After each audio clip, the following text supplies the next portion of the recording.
Hey everyone, welcome to another video. In this video, I'm going to talk about some of the scams. So, a lot of people coming in right now, a lot of new people, a lot of people might have not watched my previous video I made on scams, on how my friends got scammed about one thing or the other. And this is me explaining to you what might have happened and what could have happened to you as well, or what could happen to you. So beware of these scams in the US.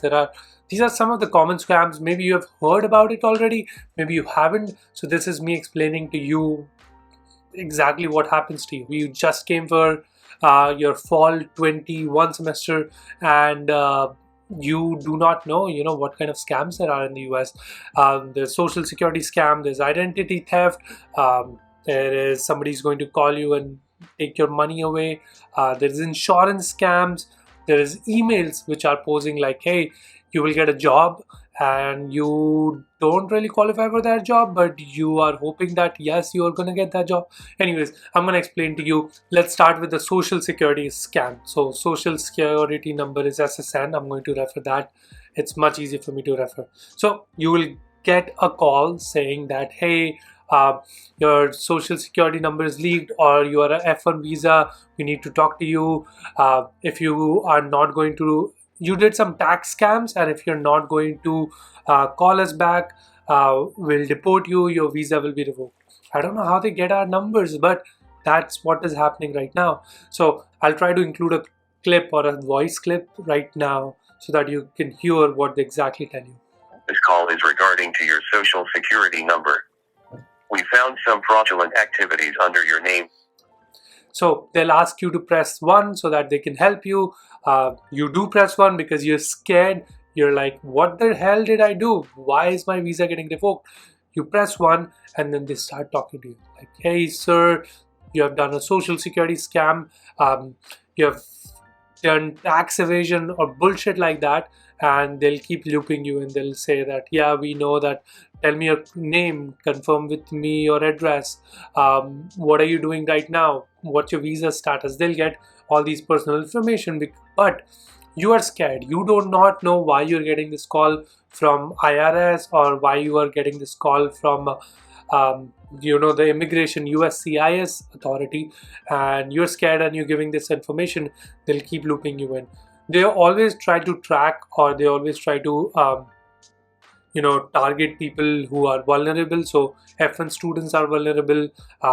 People who just moved to the US on H1B, they are vulnerable.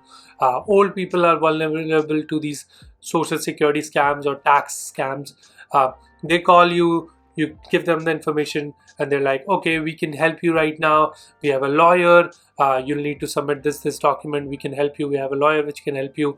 There's going to be a small fees. And then you're like, of course, I'll be happy to pay whatever. I'm sorry, sir, this happened. Let me know how we can correct it. You are thinking that that person sitting at IRS, that is the Internal Revenue Services. It's the same as Tax Authority of India. Or it might be like you're thinking that these are the visa people calling me, that I made a mistake and I need to correct it. So they're looping you in. They'll talk to you like for 30-40 minutes, and then they'll tell you that, hey, you'll need to pay us this much amount. Do you have gift cards? So if you ever hear somebody taking payments through gift card, fucking run for your life. There is no point. There's no service or no utility company, or I'm not paid for anything here with a gift card. If somebody is asking me for a gift card for payment, that's a scam for sure. So last year, 2019, one of my friends got scammed for $10,000. I have a video which I made way before at that time when this happened. So I'm gonna leave that link in description, but you can check that out, what happened to her. But they asked for gift cards. They're like, hey, you have to pay $10,000 to us. And she was also dumb, and she did pay, and lost all of her money, because as soon as you pay for something for a gift card with gift card, there's no way your credit card company or debit card company can track it. This is also one thing which I tell every student, that hey, try to make all the payments you can with a credit card if you can. I know a lot of you right now do not have a social security number, but there's another credit card which I've been referring like forever. It's called Deserve credit card, and you can get $30 right now if you sign up for it. I'm gonna leave that link in description. Go check it out.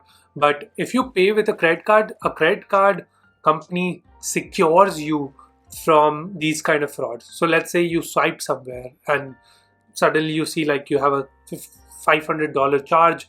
You can always question that. You can say that, hey, I did not make this payment, my credit card was stolen, and you can get that money back. With debit card, because your money is sitting in your account, it's very difficult to get that money. And with forex cards, it's almost impossible. So I honestly, I don't use my debit card ever, except for Costco. Costco doesn't accept. They only accept their like Visa cards, a Visa credit card. I don't have a Visa credit card. Everywhere else, I always pay through credit card, and I just pay off my bill. So check it out. I'm gonna leave that link in the description. So that's our first tax evasion, Visa or social security scam. Second one is identity theft. It's very ironic that I'm wearing this Dunder Mifflin shirt because identity theft is no joke, Jim. Identity theft is not a joke, Jim. Millions of families suffer every year. Diehard Office fan will get it, but yeah, if there is a social security number, you know how we have Aadhaar numbers. Our Aadhaar numbers are not as secure, but social security number is one of the most secure identity proof you have in the US. If you're working, all of your payments, all of your medical files are associated with your social security number. So let's say you get your social security number because you have to work in the US. You will have to you will have to give out that number to your bank, to your credit card companies. Whenever you go to a medical facility, they'll ask to give your name, your date of birth, and social security number, because social security number is like the ultimate proof of identity. That's like this verifying code that, yeah, this is the person which we are checking the ID of, for the person who is here. So for example, I need to use my insurance. I call them up, I tell them like, hey, this is Parth, my date of birth is this, and my social security number. They ask for my last 4 digit. Usually if you're calling a credit card company or you're calling a medical facility, they will ask for your last 4 digits. But for example, if I go for my state ID, they might ask for my full number, and that's okay to put it there. A lot of times credit card companies also do not ask for social security number until it's like the last stage of verification. So just be aware of that. If you're calling, if somebody is calling you and asking your social security number, that's not a good sign. That's a no-go for sure. But if you call them, if you call the helpline of like Chase or Wells Fargo or Bank of America or your credit card company and give out your social security number that way, then it's still better. So yeah, identity theft is common here. Your social security number can get leaked, so just be careful about that, who you give your social security number to. Number 3, emails which are saying job positions available. This is also a new scam which is going on LinkedIn. Sometimes it comes through your university email, sometimes it comes through your LinkedIn. So let me explain what it entails. You're sitting, you're chilling with your friends, and you'll get an email like, hey, there's a job position which pays, I don't know, like $2,500, $3,000 a month, and we have selected you specifically for it. And they pretend that there is a professor at the university who needs assistants, and that's what they are hiring you for. And you're like, this is awesome, this is not assistantship, I didn't really apply for it, the opportunity is coming to me, I might get it. In these cases, when you're getting any kind of fishy emails like, why the fuck do I deserve an email of a job? Then always check the email which is coming from. It might not be coming from your domain, from your university domain. So it might not be coming from an edu email, or maybe it is coming from edu email, but it's not Purdue's or your university's edu email. In cases where you're not sure that if it's a scam email or not, it's always better to just forward that email to your IT department of the university and asking them that if it is a scam or not. They'll be able to figure it out. The other thing which is happening right now is LinkedIn. People are reaching out that, hey, we have a business analytics job or this job or that job, and then they keep looping you in. They'll do your interviews, and later, since you are an international student, you might not know the procedures. They'll ask you to pay like $300, like a check or something, which will get reimbursed with your first salary, and that's how they kind of scam you. So even at the university emails, they'll ask you to put in a gift card like, hey, send us $400 to this PayPal, or send us $400 to this Venmo, and then we'll revert it back once your fees comes in. And these kind of scams are pretty common. You'll see it happening all over the US with your friends, or maybe friends of friends.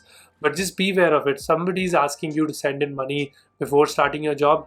That's definitely not a positive thing. That's a red flag for sure. Number 4, selling fake things on marketplace. So there's a thing called Facebook Marketplace. I don't know if it is in India right now or not, but Facebook Marketplace is like eBay but on Facebook. So a lot of people sell, like, for example, this shelving unit I bought from Facebook Marketplace, and it's common to buy or sell things off and on Facebook Marketplace. This happened to us in December of 2019. My friend, my previous roommate, he saw that somebody's selling a Samsung S21, and he had to go home or to India soon, and he wanted to buy a phone for one of his relative. He said that somebody's selling a really nice Samsung phone for 400 or 450 bucks. And he's like, I'm not in town, but can you go pick it up? I go to downtown, I wait for the guy.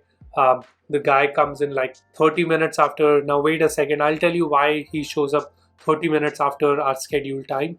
But he comes in and he's like, I'll take cash, here's the phone, check, it's a new phone. And it looked really new. The packing looked great, the phone looked great, the phone looked exactly how a Samsung phone looks like, but it was a fake phone. It was really dumb of me to kind of fall for that trap. But the reason why he made me wait was because so that I get impatient. Like, imagine you go to buy something and you're waiting there for 30 minutes. So as soon as the person will come, you'll be like, here's your money, let me go. I need to be somewhere else.